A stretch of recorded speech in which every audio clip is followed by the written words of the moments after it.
Good afternoon, everybody, and welcome to this event today. My name is Jon Cheek. I'm here from UniTasterDays, and I'm going to be hosting the event today, where we're going to be providing an introduction to university courses in economics, which is always a really great subject area to explore, but also a really popular event as well. I'm absolutely delighted to have a brilliant panel of speakers today talking about this very subject. And we've got representatives here today from Keele University, Lancaster University, and Swansea University. I'll keep this introduction very, very brief because I know you're here to hear from us. You're watching this to hear from our excellent speakers, not from myself. But as far as what to expect, we're going to open up with a session from Dr. Chris Tsoukis, who's joining us from Keele University. Chris is going to talk about what to expect on an economics programme. Then I'm going to pass things over to Professor Ian Walker and also Sophia Wu, who are joining us at Lancaster University to talk about careers in relation to economics courses. And then last but certainly no means least, I'm going to pass things to Dr. Wayne Thomas, who is joining us from Swansea University. And Wayne is going to provide a short, maybe like taster lecture, looking at the economics of COVID-19. All really interesting subjects, and I'm sure this session will be really, really useful for you, whether you're watching this live or what most people do is watch back on the recording on our unitasterdays.com/Tuesdays page. With that, always conscious with these events that you're not watching this to hear from me, you want to hear from our fantastic panel. So I'll pass things now, please, to Dr. Chris Tsoukis, who is a senior lecturer at Keele University, with a session on what to expect on an economics course. And you might actually recognise Chris from the TV, because I actually saw Chris recently on BBC talking about economics in relation to COVID-19 as well. So Chris, with that, I'll pass things over to you, please. A warm welcome to all. As John said, I'm Chris Tsoukis, and I'm a senior lecturer in economics at Keele University at the Keele Business School, and also the program leader for the undergraduate programs in economics and finance. I'll begin with a little discussion about the nature of economics. Firstly, economics is a distinct discipline. In a nutshell, many people would say, and I would agree, that it is the study of the allocation, how society and individuals and businesses allocate scarce resources which have competing ends. So just a little analysis here. At every level, individual or business or government or country as a whole, we only have limited resources. That doesn't mean little, but limited. And these resources have competing ends. We have many objectives that typically cannot all be fully attained, cannot all be fulfilled. So economics is, in a nutshell, is the study of how we allocate our limited or scarce resources between different objectives, how we prioritize, if you will. And from there, a number of further ideas and questions and analysis follow. An inflation definition by Lord Robbins of the LSE suggested that the economics is the study of how society does the best of their scarce resources. Then further question that economics tackles, umbrella questions, is how we allocate those resources. Do markets work? How we choose between consumption now and saving, i.e. consumption at a future date. How we prioritize, how we choose what to consume and buy. We may want this versus that. How we allocate our budgets between different goods. How many and what type of public services we wish to have. For instance, education and health can be provided by the public sector, or it can be provided by the private sector. How does a society choose whether this service may be provided by either sector, and how much do we wish to have of those services, education or health or other services? And how do we fund those services? So these are all big questions that economics tackles, and they are elaborations essentially of the umbrella question above on the allocation of resources. Economics as a discipline borders various other social disciplines like politics, history, psychology, but it also borders business, finance, accounting, and maths, and it borrows from all of those, and it lends to all of those. More concretely, economics develops analytical framework or frameworks, but with common core, to analyze central issues that are of personal, individual, and public policy concern. Issues such as what determines and how to increase production, incomes, growth, prosperity, what determines prices, inflation, interest rates, budget deficits, fiscal policy, taxation, trade and the balance of payments, exchange rates, savings and retirement plans, unemployment, inequality, poverty. All these are issues of huge concern for individuals, for societies, and economics studies, through its various sub-disciplines, studies these issues and more. Economics develops propositions and provides the methods to test them in a scientific, organized way. A major branch of economics is called microeconomics, which you are likely to study across the years through a number of modules. It focuses on individuals, consumers, and firms or businesses. So you might say that it is the study of the economic tree, the individual unit.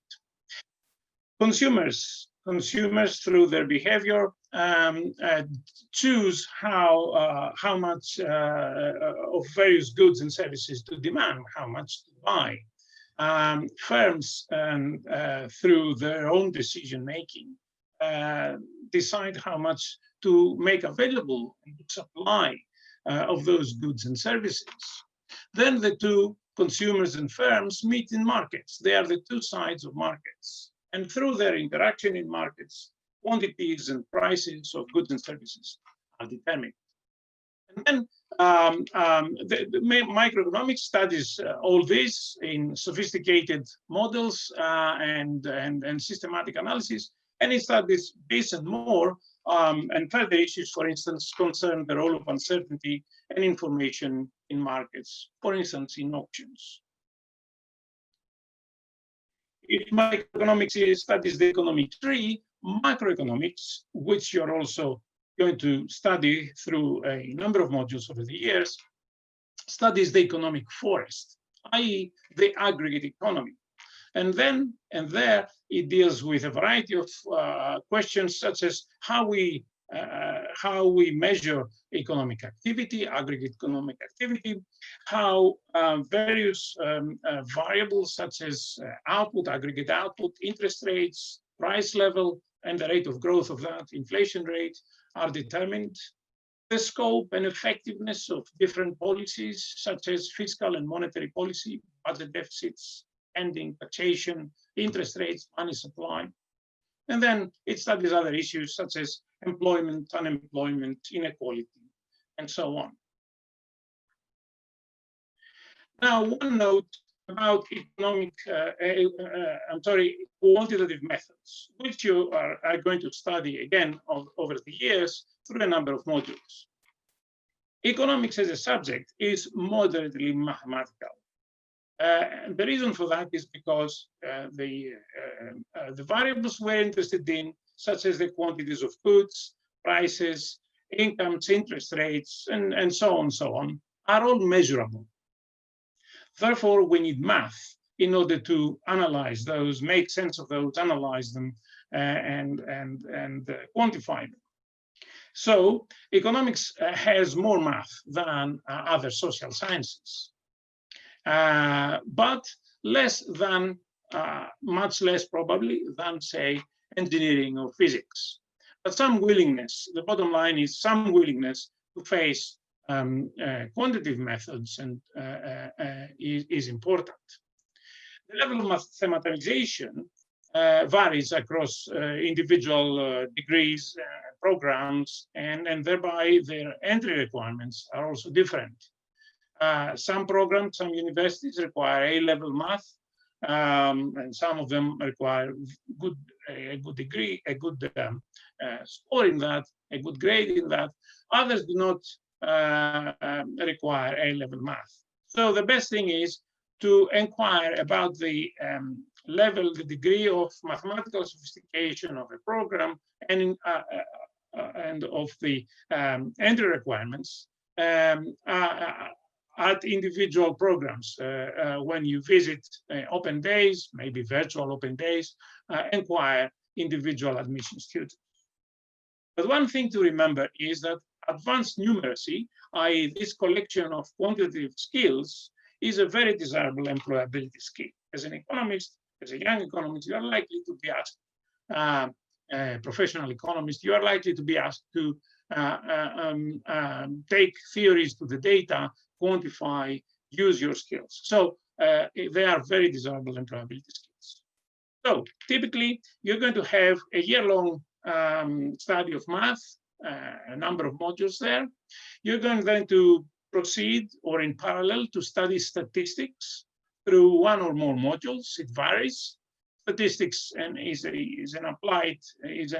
branch of mathematics essentially that allows us to summarize data to begin with, to produce averages, variances, to produce graphs, and so on. And then it considers the notion of probability and then takes the analysis from there. Then you're going to study one or more, probably more, modules of econometrics. Econometrics, as the word suggests, economics and metrics. Econometrics builds on statistics and develops and provides methods by which we can quantify and test our economic theories. We take the theories to the data, we put theories against the data, if you like, and we test the theories, whether they accurately describe the data, therefore whether they are accurate theories, and we are thereby able also to quantify various aspects of theory. And moving on, an economics program is likely to involve a number of modules. Among the central ones, you might say, some of them may be optional, some may be core, but rather central modules are a number such as, in no particular order, industrial economics, which builds on from microeconomics and studies monopolies, oligopolies, market power, mergers, competition policy. International economics studies trade, why countries trade with one another, when and how, where do we have an advantage in trade, exchange rates, balance of payments, financial markets. Labor economics, which deals with questions such as how we choose between work and leisure, how we find the appropriate balance between the two, what are the determinants of each, what determines wages.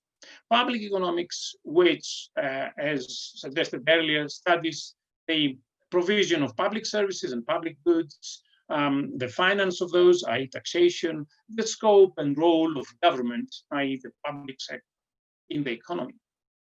History of economic thought, that studies how modern economics has evolved. It has a formidable history, and by studying the history and evolution of economics, we can get a better idea where we are today, what challenges, conceptual challenges have been solved, what problems have been faced, and how people got about it. So it deepens and broadens our understanding of modern economics. Economic history, the economy has evolved itself, so economic history studies how the economy has come to be. Then other modules, which may be likely more optional, economic growth and development, which deals with growth and the prosperity of nations, political economy, which deals with economic decision-making in democracies, behavioral electoral methods, behavioral economics, choosing in the presence of uncertainty, how we behave, how we make decision-making under uncertainty, how rational are we? How are we fully rational or maybe entirely stupid or probably something in between what's called boundedly rational? All these questions that the exciting discipline of behavioral economics deals with. environmental natural resource economics, which deals obviously with the management of common resources, primarily the environment, and how we solve the challenges and the problems there. Economic geography, the allocation of economic activity in space, growth of cities, and related topics. And finally, financial economics, which again, another sub-discipline of economics, which you're going to see probably through a range of modules. It deals with economic decision-making under risk and uncertainty, and how financial markets facilitate decision-making. So you're going to study the role of financial markets and institutions, such as banks, hedge funds, and so on. And finally, there is going to be a project or dissertation, which may be semester or year-long, which allows you to do individual research, your own research under supervision, and allows an in-depth study of a topic that you choose. It often has an empirical nature, so it requires the use of your econometric and data handling skills. In a nutshell, this is the a likely outline of an economics degree. Any questions? Welcome. Otherwise, thank you very much for attending.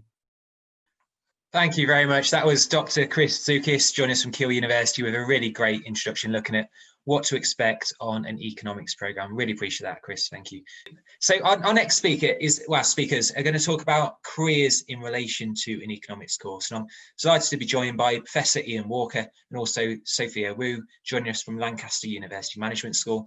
Sophia is a career advisor that specialised in this area, and Professor Walker has actually led on some really interesting research looking at earning potential. And I know economics actually, in terms of earning potential, because I read a report, it might be the same one that Ian was working on, comes out very well in it. And so Ian's going to talk about that really interesting research, which no doubt, if you're interested in economics, you'll be super interested in as well. With that, I'll pass things directly to Sophia, and Ian, over to you. Hello, everyone. Thank you very much, John, for the introduction. My name is Sophia Wu. I'm not an economist. Just make it very clear, I'm a career advisor at Lancaster Management School, and I look after undergraduate students in the economic department. I also a module convener for the employability and careers module. So today I'm going to divide my talk with Professor Ian Walker. I'm going to start with career options with the economic degree. Then Professor Walker will be sharing his recent research finding on earning differentials by degree subject and degree classification. Okay. So you are all interested in study an economic degree.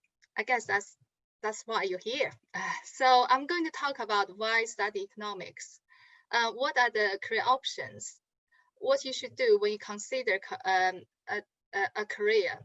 Finally, I'm going to quickly showcase a few of our successful graduates.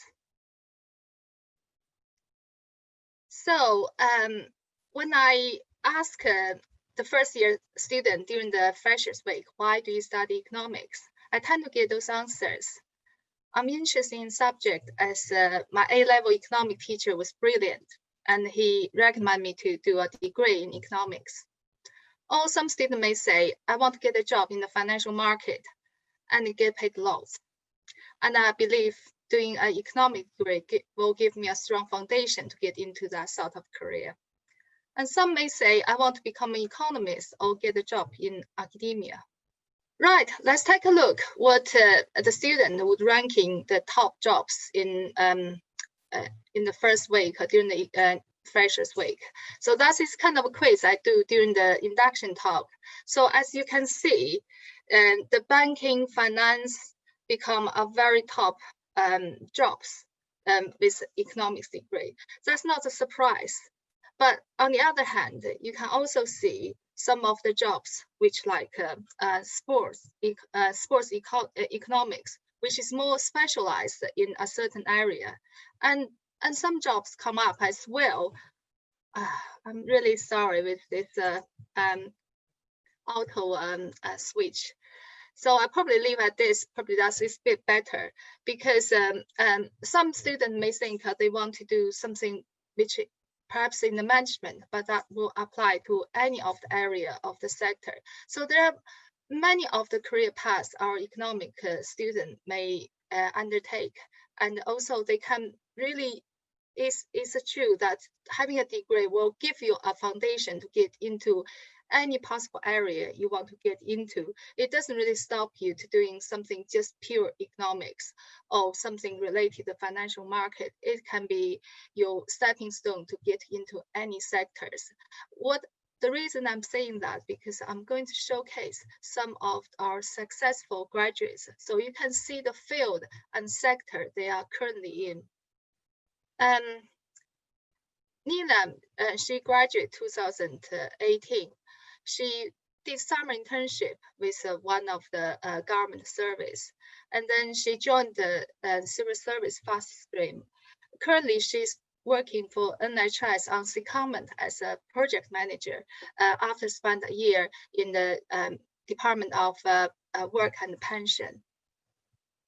So that is one of the area many great economic graduates would get into, which is public sector working for the civil service. And some of them, they join the government economic service as a starting point. Some of them may join the mainstream, which is more likely to be join the diplomatic service or join to the treasury. Adam Stewart, he actually is a business application customer lead at Microsoft. So his work is really to connect the business and their potential customers. He has strong interest in technology, but it doesn't really require a technology background to get into this type of role in the tech sector. And nowadays, the tech sector is very hot. And as long as you have a strong interest in technology and willing to learn, so that can be a very great career for you. Saim, and he graduated 2018. He did summer internship with this same firm because of his outstanding performance, and it led him landed to this graduate job. He worked really hard, and again, due to his outstanding performance, he was able to accelerate his graduate scheme. And now he worked for the deals analyst at Refinitiv. Refinitiv is a fintech firm in the financial sector, and his job is more analytical in terms of providing insights to the financial market to help the investors to make the right decision. And Helen, she actually joined the Big Four Starways as a strategy consultant. And then she was working for independent consulting firm for a few years before she joined the Barclays Bank as an in-house strategy consultant. So as you can see, there are a wide spectrum of job options and sectors you could be working and you could join. So let's not just like very fix your view on certain area. During the university, it's great opportunity for you to explore different options and to meeting different employers while you're at the university, because I'm sure all the career service in every university will provide such service. Right, before I hand it over to Professor Ian Walker, I would like to summarize a few points before I finish my part. I would like to say to everyone, no matter which university you're going to join, you need to remember the graduate labor market is very competitive. You need to engage with your career development as early as possible and get involved in a wide range of extracurricular activity to get that actual experience and confidence during the university time. Finally, you need to work really hard to achieve a good academic degree.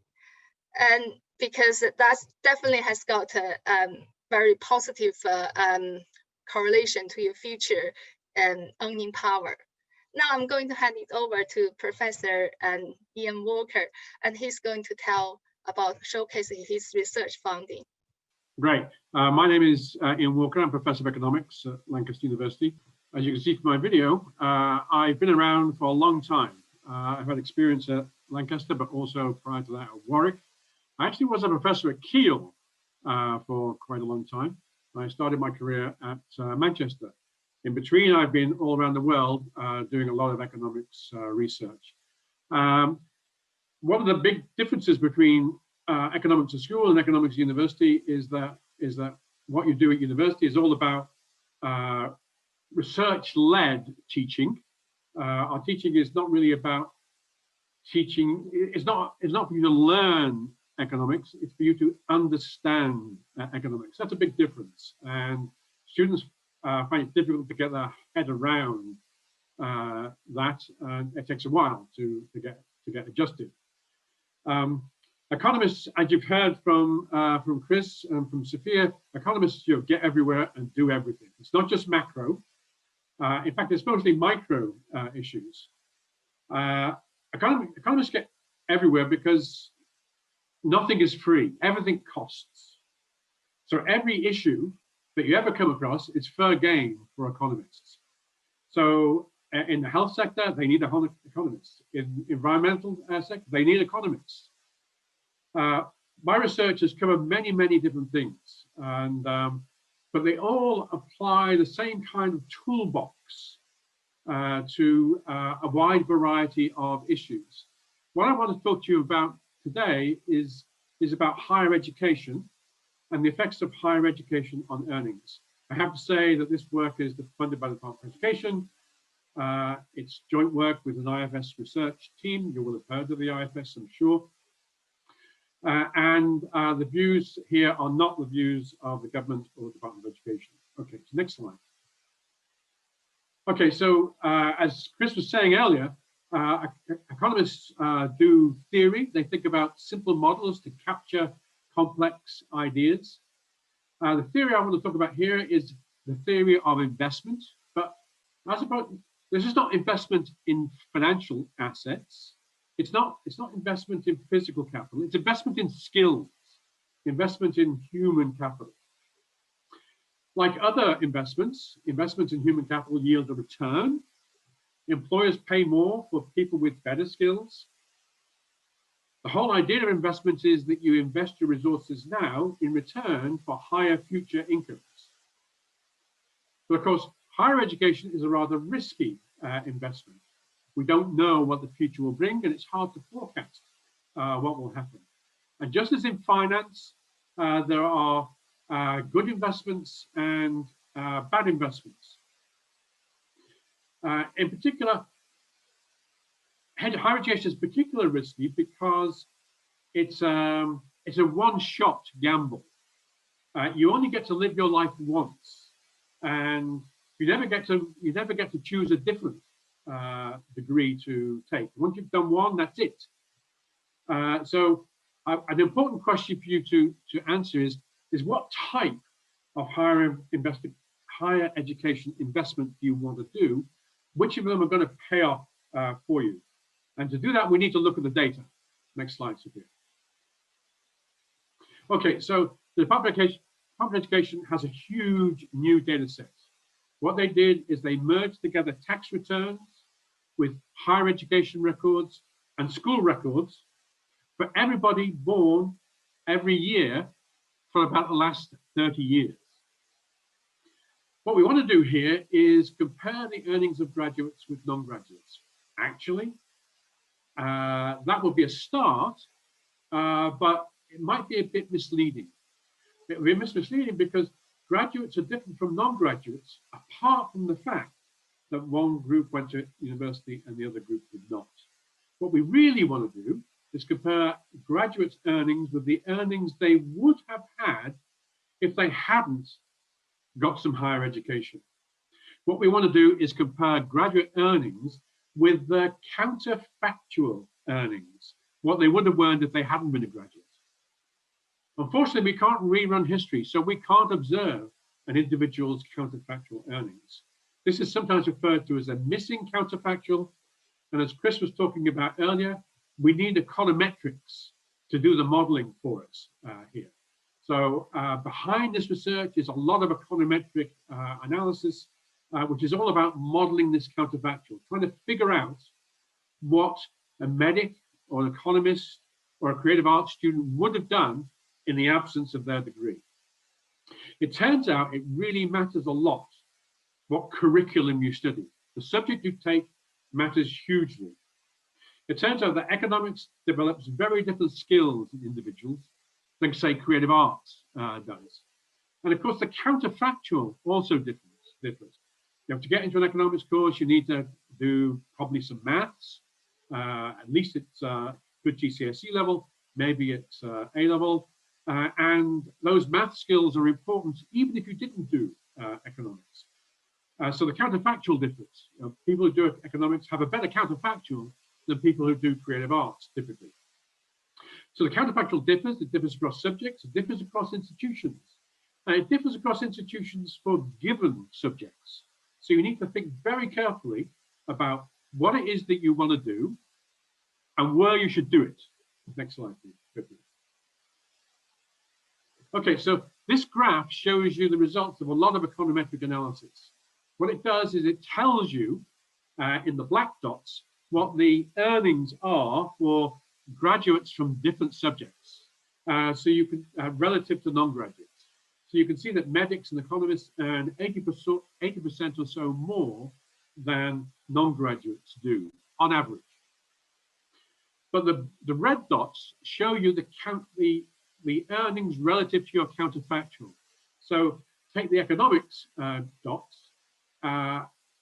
In terms of the raw data differential, you get 80% more than the average non-graduate, but you get 33% more than you would have got on average if you hadn't done a degree. So 33% is the kind of counterfactual difference in earnings. It's what you would get from doing a degree relative to what you would have got if you hadn't done your economics degree. You can see that 33% is actually the highest dot on this graph.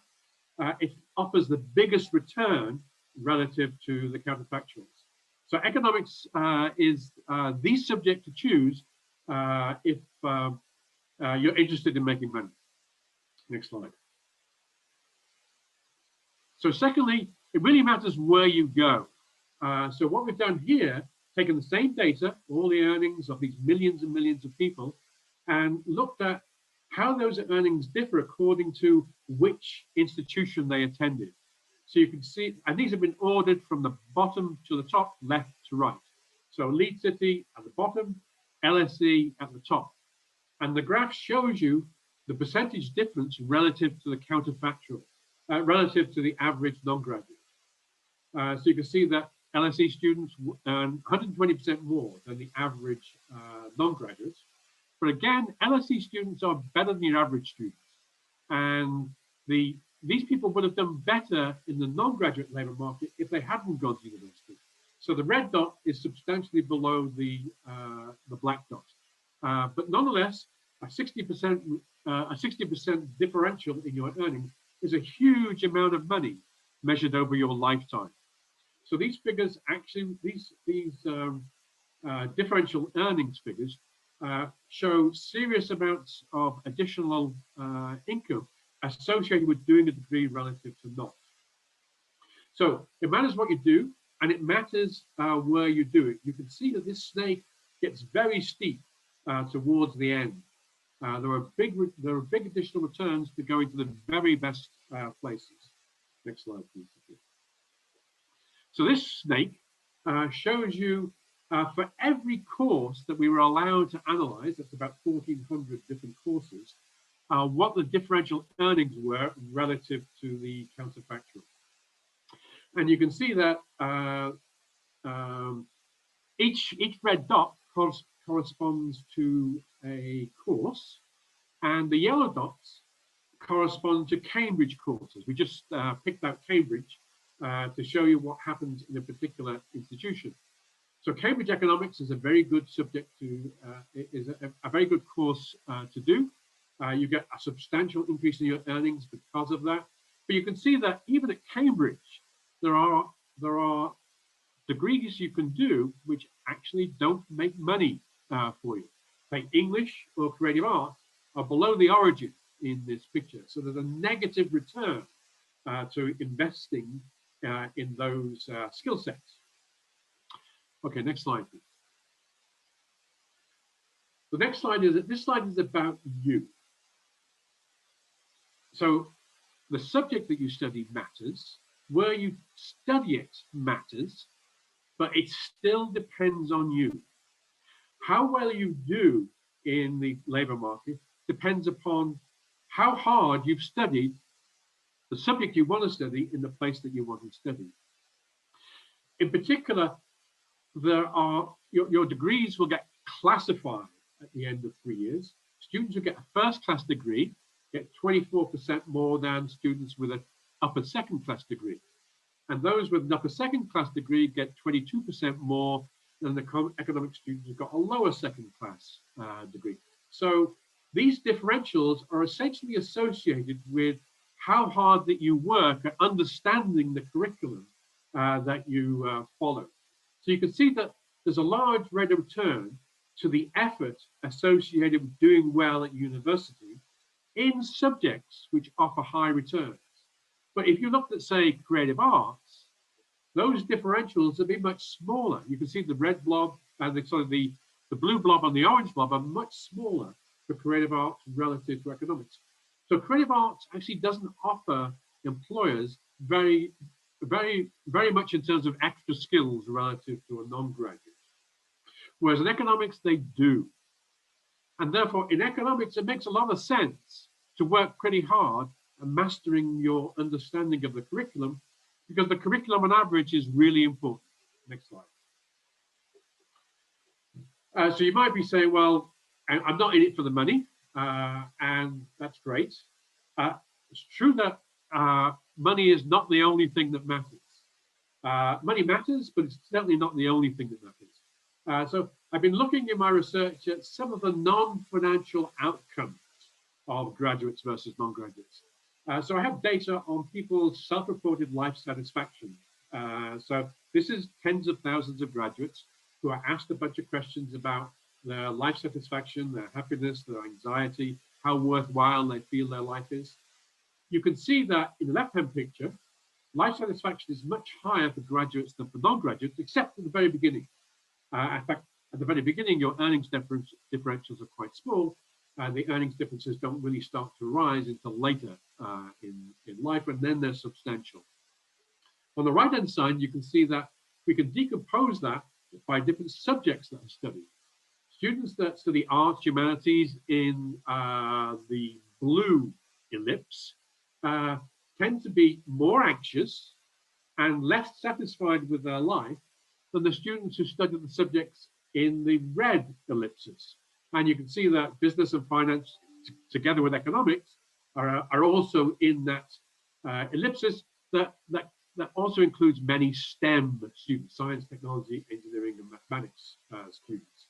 So STEM students and economic students are less anxious and feel life is more satisfying than art students appear to feel. So it's not just money, but actually economics yields good non-pecuniary returns as well as good financial returns.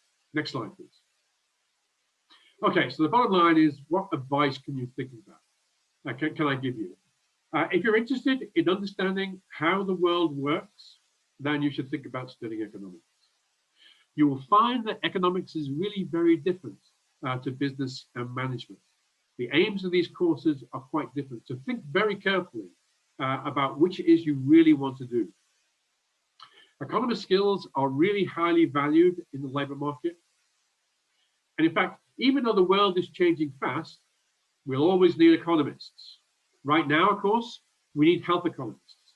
And I think we'll need health economists for some time. So you'll be entering a labor market that is really, really bad right now. I can't emphasize this enough. It makes sense to think very deeply about what it is that you're getting yourself in for. So doing economics makes sense. Within economics, specializing in things like health economics or environmental economics, for example, would make a great deal of sense right now. Given that you've chosen to do economics, where should you do it? Well, my recommendation is you should go to the best place you can possibly go, So you can use my slides to try and understand which are the highest value added institutions that add most to your skills that are valued in the labour market. I strongly recommend that you ignore the National Student Survey. The National Student Survey tells you what students like. It doesn't tell you what employers like. I strongly urge you to think about including one London course in your list of applications. The best graduate jobs are in London. So it makes a lot of sense to think about going to London. For that might be a change in mindset for you, but I think it's worth thinking about. So I thought about the kind of high return investments that you might do. You study economics. Amongst the Russell Group institutions for which you'll need a bunch of A's and B's and A stars maybe, you might think about LSE, UCL, really serious, very mathematical analytical courses. Less mathematical, you would find, say, Bristol. Bristol is a very sensible place to go and study. Warwick, where I taught for 11 years before coming to Lancaster, is an excellent place. York is really good in health economics. Bristol also good in health economics. Edinburgh would make a lot of sense. It's a great institution. It's a nice city to go and study in. Amongst the non-Russell Group institutions, the old institutions, I would say recommending Royal Holloway in London as your London choice if you were aiming at these kinds of institutions. So you'd need to get B's and maybe some A's to get into these courses. Bath is always very good. Bath has 4-year options for courses that include a year of work experience, and that makes their graduates more attractive in the labour market. Surrey also comes to mind in the southeast. I struggle with finding new universities. Westminster is a really good place in London to go and study. Has a really strong group of economists there. University of West of England is also, I think, quite a good place. Oxford Brookes would make sense, for example, if you want to do economics with finance or accounting. And a really important thing to do is when you get there, you should really work very hard at being engaged in your studies. How well you do largely depends on how seriously you engage with your studies. Okay, I think I'm done. So you're also always welcome to send me any questions, but over to the next speaker. Thank you very much. Professor Ian Walker joining us from Lancaster University Management School, and prior to that was Sophia Wu joining us from the same institution. Really appreciate that, Professor. Thank you. No Our final speaker today is Dr. Wayne Thomas, who is joining us from Swansea University. And Wayne is going to finish his session with a taster, like a sample taster, and looking at the economics of COVID-19. With that, always conscious you want to hear from speakers, not from myself. I'll pass things to Dr. Wayne Thomas, joining us from Swansea University. Over to you. Actually, what I'm going to do today is I am going to talk briefly about the economics of COVID, but what I'm going to do more broadly is talk about what how economics can help you understand decisions and then relate that to COVID. When we teach economics, one of the first things you'll hear in economics is economics as a science, which looks at, and Chris actually put this up, which is, about the allocation of limited resources to unlimited wants, okay? And that really is about how, we allocate resources, how do we make choices, okay? And so but in order to actually understand that, we need to have some idea about what motivates choice. So we make assumptions, and one of the assumptions that we make is that is the assumption of economic man, which goes back to Adam Smith in A Wealth of Nations, or even back to Aristotle and the Greeks. And we make an assumption that man is selfish and makes a decision which is based on a look at marginal benefits and marginal costs, okay? And what I'm going to talk to you today about is that, that's not the whole thing. And I'm going to do this by telling some stories, and one of the stories I'm going to tell is about my own background, and it relates to some of the stuff that Professor Walker was talking about as well. So when I was the age of the students who are watching this, I had no idea what I wanted to do. I had no plan whatsoever. The only plan that I had was that I didn't want to work. I knew that I didn't want to work. And I came from a village not far from where I live now in South Wales, and the social norm associated with education in that village was that everybody left. And when I got to 16, every single person left that school. How did that affect my decision? Well, it shouldn't have affected that decision at all, other than the fact that for about 6 months, I had the mickey taken out of me relentlessly by my friends. Now, why is that important? Because utilities or preferences or, our outcomes depend on what other people think about us, okay? The peer group effects matter, and they matter much more in education than they do maybe in other areas. So that whole experience was the reason that I became an economist in the first place. I didn't really know what I wanted to do. I had no plan, so I did A-level economics. I did relatively badly. I had no plan again, but it was easy to get into Polytechnic in 1984.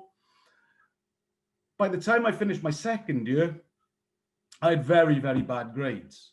But then I decided that actually this matters, and it's actually time to do some work. My brother, who is equally as intelligent as I am, faced exactly the same situation when he was 16 years old, and he left school. And one of the and part of the reason that he left school was that he could not put up with the mickey taking. And so peer group effects are important in education, but how we think as economists and how you'll be taught to think as an economist is that, well, what are the effects of that?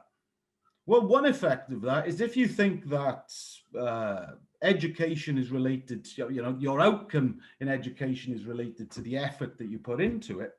If the social norm in the area that you live in is that you're going to leave school anyway, what is your optimal response to that? If you're going to leave school, what is the point of putting effort into actual schooling or into, getting good grades in your GCSEs? Now, whilst the economic environment has changed greatly between 1984 or 1982, when I was making this decision, and 2020, I can tell you what the optimal decision of my cohort of friends were at the time, who lived in the same village as me. They knew they were leaving school, and therefore they stopped supplying any effort. Now, why is that important? Because as economists, we're interested in outcomes. And one of the things that you might sort of be able to think about there, or to research, is whether or not the gap in outcomes at 16 is actually wider than the difference in talents. Okay, and that to me is why we study economics, is that we want to think more deeply about questions. I have one thing that a student said to me just 2 days ago, which on a Zoom call, and this has been a good time for students, I think. But on a Zoom call, he admitted that he was afraid to ask questions in seminars because he thought he would be viewed as stupid. And that got me thinking about exactly the same problem. We have two possible outcomes. One where students ask questions and they learn more effectively, or two where students don't ask questions and they learn individually and probably don't learn as effectively. And education, I think we all would agree, is a non-zero sum game, is that when students work together, they can do better. So what's this whole feeling that students who ask questions are stupid or feel like they're stupid is likely to lead to a reduced welfare outcome, a suboptimal equilibria, to put it in sort of economics terms. Now, the other sort of things I want to talk about before I get on to COVID, and I promise you that I will, I want you to engage. Many of you will be 17 years old, or you may be 17, and you'll have passed your test. I want you to engage in some experimental economics. Okay, what I want you to do is I want you to drive at 30 miles per hour for a week and find out exactly what happens if you drive at 30 miles per hour. Now, I do that all the time anyway. And what you'll find is you'll get road rage. The people behind you will be dissatisfied with what you do. But what they won't do, or what they're very, very reluctant to do, is they're reluctant to actually overtake. They're happy to speed, reluctant to overtake. What you will find is if one person overtakes you in a queue of traffic behind you, even if you're doing the speed limit, it's much more likely that another car and another car will also overtake. Okay, and that's about social norms. Okay, it's about breaking down of a social norm. When I was a younger person, I smoked, and you know, you could smoke in a restaurant.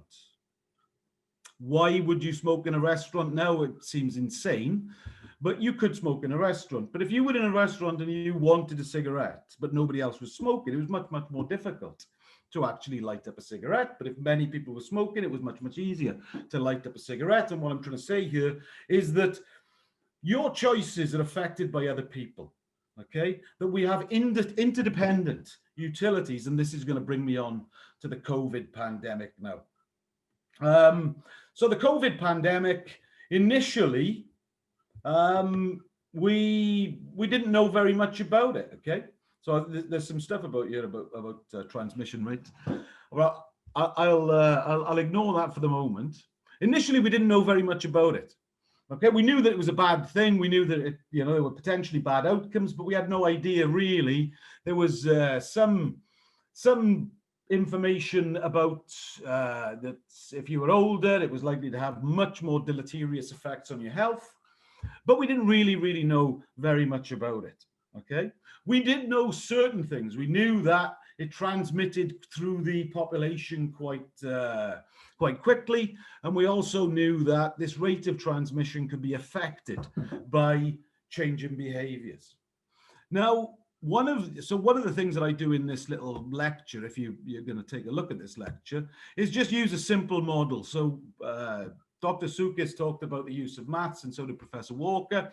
Okay, this is a very, very simple model that is that I basically took from an online video, and I would advise everybody to do this, is to look at this video. It's by a number file, and it just basically looks at the way that the population, the virus spreads through the population for different levels of a infection rate. So if you've got a very, very high infection rate, or you've got a very, very high transmission rate, then the virus will spread very, very quickly, and the lower the transmission rate here, so R is the recovery rate and A is the R is the rate of infection, A is the rate of infection, and R is the recovery rate, which is reasonably annoying that I would do that. If you've got a very low rate of infection, so if you only infect one person, a recovery rate of 0.27, so 27% of people recover, then it doesn't spread through the population as quickly. Now, what happens, of course, in terms of policy is we started with a lockdown. So the economy was locked down, and then our behavior is constrained and monitored.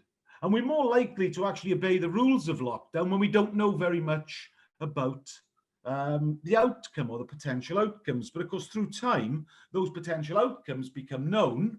And then when you relax the lockdown, what's the likely effect on behavior? Well, one of the things that we do know is that the death rate is very, very low until you reach your mid-50s. I'm 54. Okay, so I'm relatively fit as well, which, you know, I've tried to make sure I've got fitter through this pandemic because of this.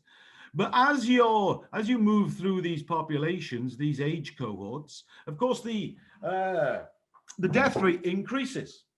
Now, as economists, how do we model behavior? We model behavior on the benefits of on the basis of benefits and costs.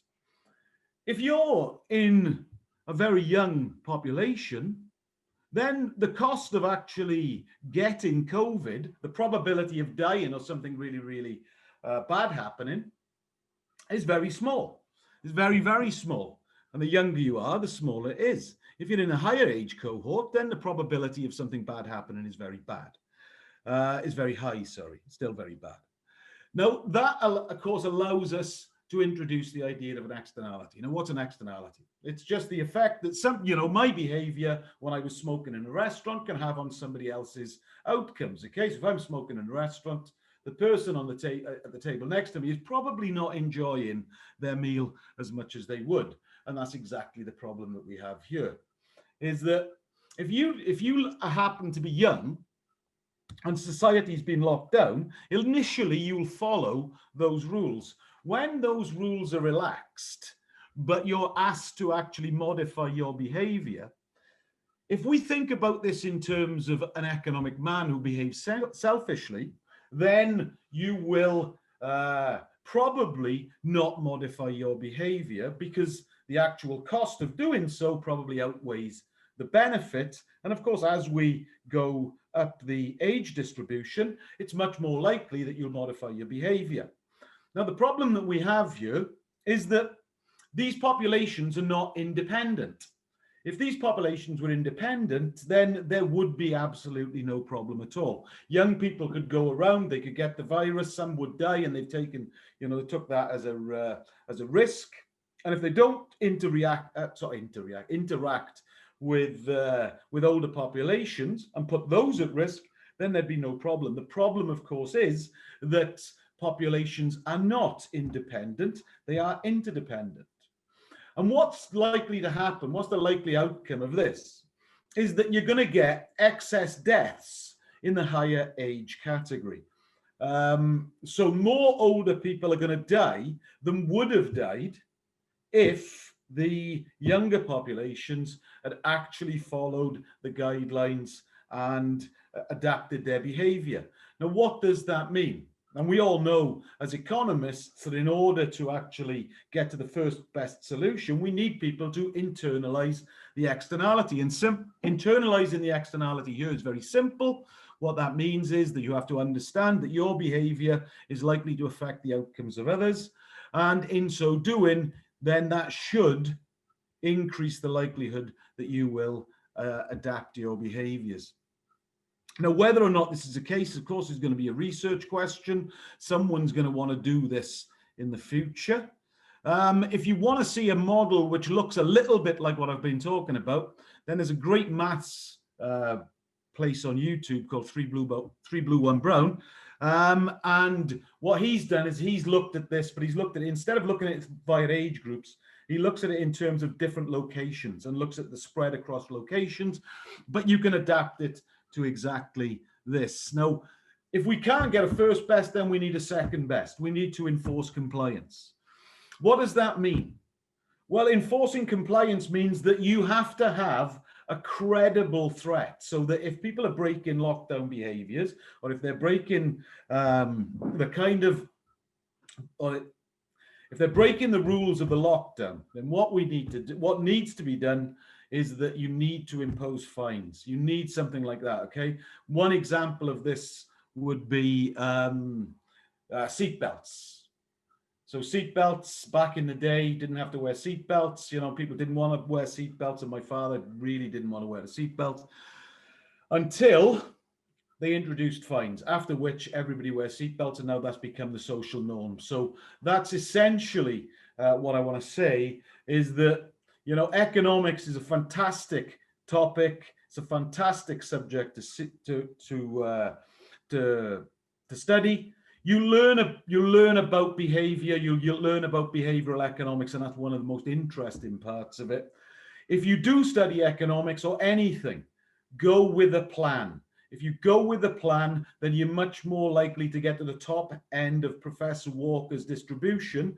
If you don't go with a plan, you're more likely to be at the bottom end of that distribution. And at that point, I will stop. Thanks, John.